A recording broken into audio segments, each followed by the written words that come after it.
បាទតោះថ្ងៃហ្នឹងយើងជួបគ្នានៅវីដេអូ demo ការប្រើប្រាស់ប្រព័ន្ធមួយទៀតបាទអញ្ចឹងប្រព័ន្ធលេខរៀងទី12បាទប្រព័ន្ធ AI រៀបចំជាល្បែងសិក្សាអប់រំជំនួយក្នុងការងារលោកគ្រូអ្នកគ្រូបាទអញ្ចឹងចុចទៅរបៀបប្រើប្រាស់ទៅបាទនៅពេលនោះគឺវានឹងលោតផ្ទាំងឲ្យយើងកំណត់ API key បាទហើយដូចមុនអញ្ចឹងលោកគ្រូមាន API key គឺចូលទៅយកទៅបើអត់មានទេនេះអក្សរពណ៌ key ហ្នឹងគឺចុចទៅដល់តម្ដងហើយនៅចំណុចនឹងដដែលដូចមុនអញ្ចឹងគឺខ្ញុំអត់បរៀនពីរបៀបបង្កើតទេគឺបរៀនពីរបៀបចូលទៅយកមកប្រើតម្ដងមកន័យថាយើងបានភ្ជាប់ Gmail យើងនឹងជាមួយនឹង Google AI Studio រួចហើយបង្កើត API key បានរួចហើយអញ្ចឹងបើសិនជាលោកគ្រូអ្នកគ្រូពុកម៉ែបងប្អូនអត់ទាន់មានទេអត់ទាន់ចេះទេអាចត្រឡប់ទៅមើល YouTube វិញគឺខ្ញុំមកធ្វើវីដេអូលម្អិតទេគឺ search មករបៀបកំណត់ឬក៏របៀបបង្កើត API key នៅក្នុង Google AI Studio បាទនេះអត់ចេះសរសេរមិនហ្នឹងរបៀបកំណត់ឬក៏របៀបបង្កើត API key នៅក្នុង Google AI Studio អញ្ចឹងគឺមានវីដេអូនៅក្នុង YouTube ច្រើនអញ្ចឹងលោកគ្រូអ្នកគ្រូអាចមើលតាមហ្នឹងទៅគឺបានហើយអញ្ចឹងខ្ញុំសូមមកដល់ទៅនេះគឺជាករណីរបស់ខ្ញុំមានរួចស្រេចហើយអញ្ចឹងហើយក៏ធ្លាប់បង្កើតបានប្រើដូចគ្នាច្រើនដងដែរហើយយើងចង់យកអាចាស់ទៅប្រើក៏បានបង្កើតថ្មីក៏បានអញ្ចឹងខ្ញុំសូមយកអាចាស់ទៅបើសារខ្ញុំទៅបង្កើតការថ្ងៃទី31ទេបើសិនជាលោកគ្រូអ្នកគ្រូចង់បង្កើតថ្មីបាននេះព្រោះអាចាស់នេះមិនថាបង្កើតរួចប្រើបានរហូតទេណាវាអាចពេញឬក៏វាអាច full ឬក៏វា error អញ្ចឹងទៅយើងបង្កើតថ្មីមកនេះបង្កើតថ្មី create API key ទៅវាបានហើយអញ្ចឹងខ្ញុំសូមយកអាចាស់ទៅប្រើសិនកន្លោវាអត់ទាន់ពេញអញ្ចឹងយើងឃើញទៅចុចអាកន្លែង copy API key ហ្នឹងមកចូលមកប្រព័ន្ធរបស់យើងបាទហើយប្រព័ន្ធធំនេះខ្ញុំសូមបិទចោះកុំឲ្យវានៅសល់នេះហើយយើងផាសមកនេះបាទមកស្ដាំយកពាក្យថា pass រួចរក្សាទុកបាទនៅពេលនោះវានឹងជោគជ័យគឺវាលោតទៅនេះបើវា error វាក្រហមឬក៏ key មួយនឹងប្រើអត់កើតទេវាចេញផ្ទាំងក្រហមឲ្យហើយអញ្ចឹងនៅពេលដែលវាចូលមកដំណើរដល់កន្លែងទៅនេះគឺនេះអ្វីដែលលោកគ្រូត្រូវធ្វើដំបូងនេះមើលបង្កើតល្បែងសិក្សាឯកសារមេរៀនរូបភាពយោងមិនកំណត់ចំនួនអញ្ចឹងបានន័យថាតំណឹងមេរៀនរបស់លោកគ្រូអ្នកគ្រូថាមេរៀនទី1ហ្នឹងមានរួចលោកគ្រូចង់យកមេរៀនហ្នឹងទៅជាល្បែងសិក្សាសម្រាប់ឲ្យសិស្សនិស្សិតគាត់អនុវត្តនៅក្នុងបន្ទប់រៀនឬក៏នៅក្នុងថ្នាក់រៀនឬក៏នៅម៉ោងសិក្សាមួយហ្នឹងអញ្ចឹងយើងអាចដាក់ចូលបានអញ្ចឹងខ្ញុំសុំទៅររូបបាទខ្ញុំចុចទៅហើយខ្ញុំមានមេរៀនរបស់ខ្ញុំដែរបាទខ្ញុំគ្រូបច្ចេកវិទ្យាទេអញ្ចឹងមេរៀនខ្ញុំភាគច្រើនជាព័ត៌មានវិទ្យាបាទខ្ញុំសុំរកតិចសិននេះអញ្ចឹងខ្ញុំមានមេរៀនរបស់ខ្ញុំដាក់មេរៀនទី1ចូលតាក់ទងនឹងកុំព្យូទ័រមេរៀនរបស់ខ្ញុំហ្នឹង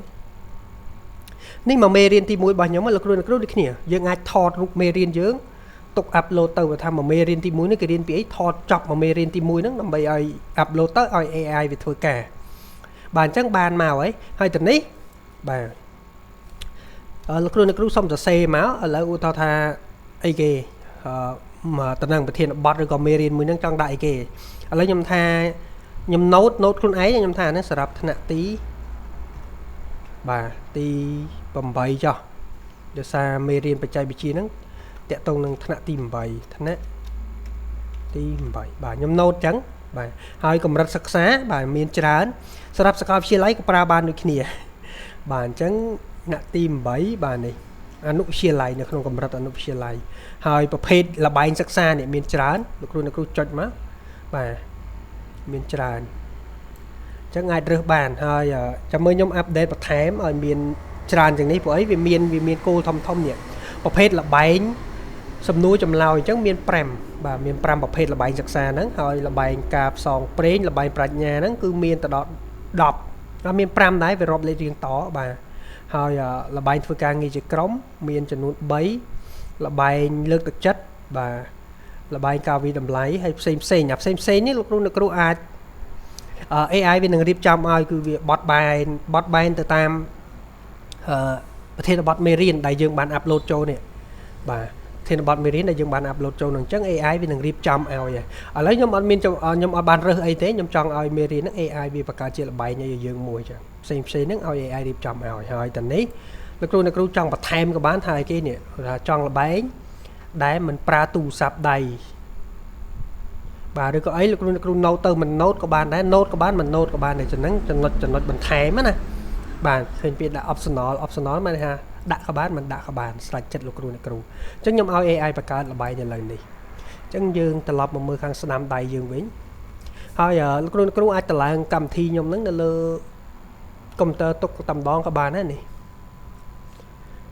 ហើយតំព័រដើមនេះគឺយើងចុចទៅយើងត្រឡប់ទៅwebsite ធំរបស់យើងវិញអញ្ចឹងរងចាំបន្តិចទៅដោយសារមេរៀនរបស់ខ្ញុំវារៀងច្រើនស្លឹកដែរ1បាទ10ស្លឹកដែរ10តំព័របាទអញ្ចឹង AI វានឹងវិភាគចាំមើលកន្លែង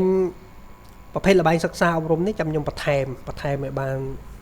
រៀនច្រើនបន្តិចដោយសារខ្ញុំអត់ដឹងថាមានជាអីខ្លះណាអញ្ចឹងមិនខ្ញុំដាក់មុខងារមួយផ្សេងនេះគឺឲ្យ AI ជាអ្នករៀបចំឲ្យ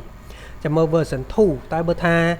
ខ្ញុំអត់មានពេល update version ទេលោកគ្រូអ្នកគ្រូយកចំណុចទី19ហ្នឹងទៅផ្សេង AI វាបង្កើតឲ្យអញ្ចឹងវាបង្កើតឲ្យយើងនេះឃើញទេលទ្ធផលនិងរបៀបដឹកនាំបាទអញ្ចឹងវាសរសេររ៉ាប់ហើយបាទ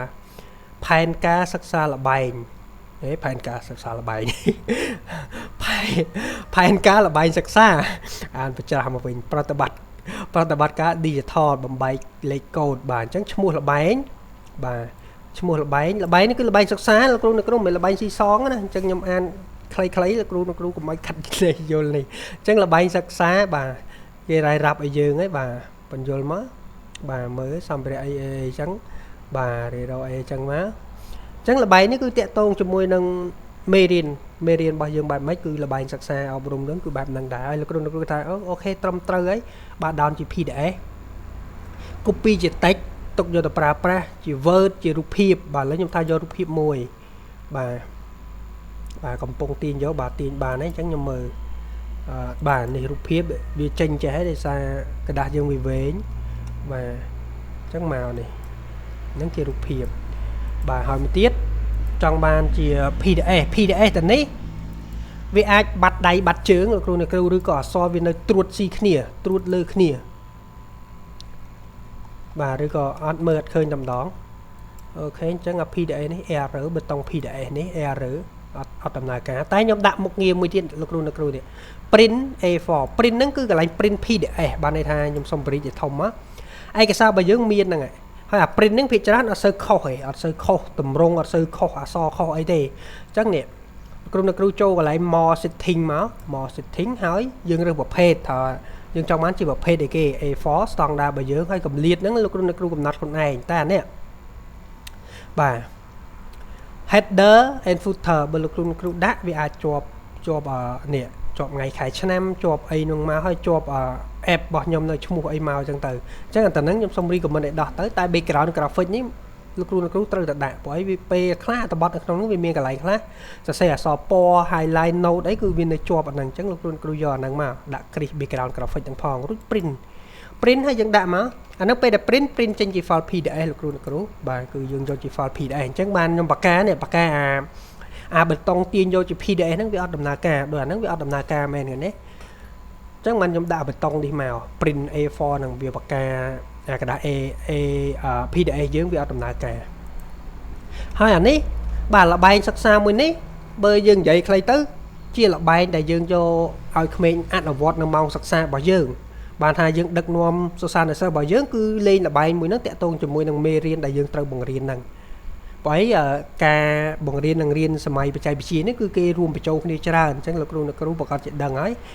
ថាយើងគួរធ្វើបែបម៉េចដើម្បីឲ្យសិស្សយល់ពីមេរៀនមួយហ្នឹងឲ្យសិស្សគាត់កាន់តែច្បាស់ជាមួយមេរៀនបែបហ្នឹងអញ្ចឹងយើងមានជាល្បែងសិក្សាផ្សេងអញ្ចឹងបានខ្ញុំបង្កើតប្រព័ន្ធហ្នឹងមកគឺឲ្យសិស្សគាត់ប្រើប្រាស់ឲ្យដូចខ្ញុំជាគ្រូព័ត៌មានវិទ្យាអញ្ចឹងភាគច្រើនខ្ញុំចូលចិត្តដាក់ជាល្បែងសិក្សាអញ្ចឹងឲ្យក្មេងដែរតាមបដិបត្តិមេរៀនរបស់យើងថាមេរៀនហ្នឹងរៀនដល់ចំណុចហ្នឹងយើងគួរតែដាក់ល្បែងអីហើយវាមានច្រើនប្រភេទអញ្ចឹងទៅយើងអត់ដឹងថាត្រូវធ្វើមិនមេរៀនហ្នឹងអត់យល់ពីមេរៀនហ្នឹងគួរឲ្យធ្វើមិនជ្រើសរើសប្រភេទល្បែងមិនបាទវាមានច្រើនណាជ្រើសមិនយើងនេះ AI ហ្នឹងទៅហើយចាំមើលខ្ញុំរនឹកដែរថាគួរដាក់បន្ថែមល្បែងនេះទៀតដើម្បីឲ្យងាយស្រួល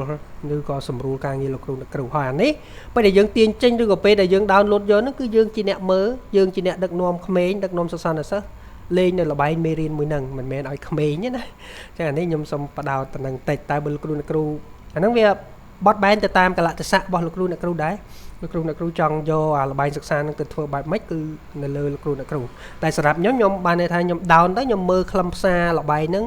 គួរតែលេងបែបម៉េចគួរតែមានអ្វីព្រោះឯនៅក្នុងហ្នឹងគឺវារៀបរាប់របស់យើងនេះសម្ភារៈដែលត្រូវការអញ្ចឹងយើងគួរមិនឲ្យរបៀបរៀបចំច្បាប់នៃការលេងហ្នឹងគឺយើងមាននីតិវិធីនៅក្នុងនឹងជំហានទី1ទី2អីគឺ AI វារៀបចំឲ្យយើងឃើញតែ note ជាក្រុងឬក៏យកអាហ្នឹងទៅថ្នាក់រៀនទៅម៉ោងមួយហ្នឹងឲ្យសិស្សគាត់ចាប់ផ្ដើមអនុវត្តតាមអ្វីដែល AI គាត់ជួយរៀបចំនេះឲ្យយើងនឹងតែម្ដងឥឡូវខ្ញុំឧទាហរណ៍មួយទៀតបាទខ្ញុំបង្កើតល្បែងថ្មីមួយទៀតបាទឥឡូវខ្ញុំ refresh តិចទៅ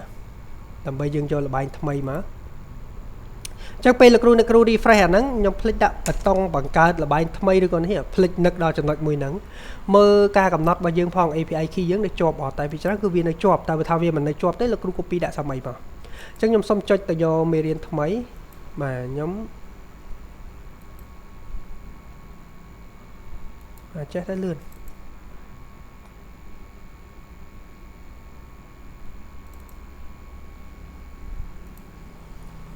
បាទឥឡូវខ្ញុំថាសម្រាប់បឋមសិក្សាចាស់ខ្ញុំមាន2រឿងខ្ញុំចង់យករឿងហ្នឹងទៅធ្វើជារឿងទៅធ្វើជាល្បែងសិក្សាបាទសភៅរឿងមួយហ្នឹងហើយដល់ពេលកន្លែងទៅនេះបាទលោកគ្រូដាក់មកសម្រាប់ដែរតែសម្រាប់ថ្នាក់ទីម៉ានថាបងប្អូនថ្នាក់ទី2ចុះបាទអញ្ចឹងកម្រិតបឋមសិក្សាទី1ដល់ទី6ហើយតើហ្នឹងយើងគួររើសប្រភេទល្បែងមិនបាទខ្ញុំថាជាល្បែងជ្រើសចម្លើយត្រឹមត្រូវបាទជ្រើសចម្លើយហើយតនេះខ្ជិលដាក់ដូចគ្នាអត់បានអត់សរសេរចូលទេឲ្យវាបង្កើតតែម្ដងអញ្ចឹងវានឹងអានសភៅហ្នឹង AI វានឹងអានសភៅហ្នឹងសភៅមួយក្បាលហ្នឹងព្រោះខ្ញុំបានដាក់ណាបានទាំង file រូបភាពបានទាំង file PDF ហើយបានទាំងអក្សរបានន័យថាយើង copy នៅរួចដាក់ចូល block តែម្ដងបានដូចគ្នាគឺ AI វាស្គាល់ជា file note file text ណាបាទតនេះមិនមែនសរសេរអក្សរបញ្ចូលណាលោកគ្រូគឺ file text file ដែលយើងអក្សរដែលយើងសរសេរនៅ file note បាទ note ឬក៏ជា file word ឬក៏ជាអីហ្នឹងគឺអាចដាក់ចូលបាននៅក្នុងហ្នឹងអញ្ចឹង AI កំពុងតែចាប់ផ្ដើមរៀបចំឲ្យយើងឯងដោយល្បែងខ្ញុំរើសហ្នឹងជ្រើសចម្លើយត្រឹមត្រូវអញ្ចឹងវានឹង AI វានឹងវិភាគទៅលើរឿងចៅចំមុះទឹកមួយហ្នឹងហើយវានឹងយកមកបបាយចេញជាល្បែងសិក្សាឲ្យយើងសម្រាប់ឲ្យលោកគ្រូយកទៅឲ្យអនុវត្តនៅម៉ោងសិក្សារបស់លោកគ្រូបាទអញ្ចឹងនេះហើយបាទយើងមកហើយសម្ភារៈដែលត្រូវមានបាទរបៀបរៀបចំបាទច្បាប់និងរបៀបលេងបាទអញ្ចឹងបាទឧទាហរណ៍អញ្ចឹងមកបាទអញ្ចឹងគ្រូមើលថ្លឹងថ្លែងខ្លួនឯងទៅបើថាត្រឹមត្រូវហើយដូចមុនអញ្ចឹងយើងអាច download ទុកយកទៅឲ្យអនុវត្តនៅម៉ោងរៀនសិក្សារបស់យើងហ្នឹងបាទមាន file បតុងខាងលើហ្នឹងលោកគ្រូសាក់ទាញយកទៅហើយត្រឡប់មកវិញខ្ញុំចង់ឲ្យលោកគ្រូnote ឬក៏ចំណាំនេះចំណុចសំខាន់ហ្នឹងគឺខ្ញុំបានដាក់បង្ហាញប្រាប់នៅក្នុងហ្នឹងហើយអញ្ចឹង AI គឺជាអាវុធមុខ2យើងត្រូវរៀនរស់ជាមួយនឹង AI តែ AI វាមានទាំងល្អទាំងអាក្រក់អញ្ចឹងលោកគ្រូសូមប្រើប្រាស់ដោយទំនួលខុសត្រូវខ្ពស់ដោយខ្លួនឯងរាល់ព័ត៌មានសំខាន់កុំដាក់ចូលក្នុង AI អញ្ចឹងបានខ្ញុំដាក់កន្លែងចំណុចសំខាន់នេះ note ប្រាប់បញ្ជាក់បាទហើយនេះជាថ្លៃឧបត្ថម្ភថ្លៃកាហ្វេពេលព្រឹករបស់ខ្ញុំលោកគ្រូគិតថាកម្មវិធីល្អអីអាច donate ឬក៏ឧបត្ថម្ភជាថ្លៃកាហ្វេពេលព្រឹកឲ្យខ្ញុំក៏បានដែរបាទអញ្ចឹងតែខ្ញុំ note សំខាន់គឺលោកគ្រូសូមអាននៅកន្លែងចំណាំសំខាន់ហ្នឹងផងព្រោះអីតនេះសុវត្ថិភាពតន័យគឺនៅតែនឹងទាំងអស់បាទអូខេអរគុណច្រើនអញ្ចឹងជួបគ្នានៅវីដេអូមេរៀន demo ប្រព័ន្ធផ្សេងទៀត